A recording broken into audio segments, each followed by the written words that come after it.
रहे हैं कि जॉइंट वेंचर ये होने जा रहा है, चाइनीज़ कंपनीज़ का बहुत ज़्यादा इस वक्त इंटरेस्ट है हमारे मुल्क में इंफ्रास्ट्रक्चर बनाने में भी ईवीज़ का, और फिर यहाँ कुछ प्लांट्स वगैरह भी लगने जा रहे हैं। तो कितना गेम चेंजिंग मोमेंट ये आपको फील हो रहा है, और 2030 तक के जो अहदाफ हैं इस नई पॉलिसी के इम्प्लीमेंट होने के बाद अब ये आसानी के साथ हासिल हो सकेंगे?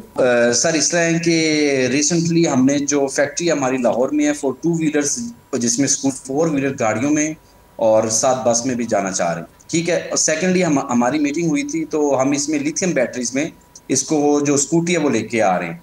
अब लिथियम बैटरी का जो प्लांट है in future with in next month इंशाल्लाह हम इसका प्लांट जो है असेंबलिंग प्लांट वो पाकिस्तान में लगा रहे हैं, इधर लाहौर में, ठीक है। इसमें फ़ायदा ये होगा कि एक तो इकोनॉमिकली है, ये जो लोग रोज़मर्रा की जॉब पे जा रहे हैं, जो कॉलेज जा रहे हैं, यूनिवर्सिटीज़ जा रहे हैं, पेट्रोल के लगा रहे हैं, उसमें ये है कि उनके लिए ये बड़ा इकोनॉमिकली है। आप इलेक्ट्रिसिटी किसी भी जिस तरह फ़ोन चार्ज करते हैं, इसी तरह आपने स्कूटी भी 4 घंटे में कंप्लीट चार्जिंग उसकी हो जाती है।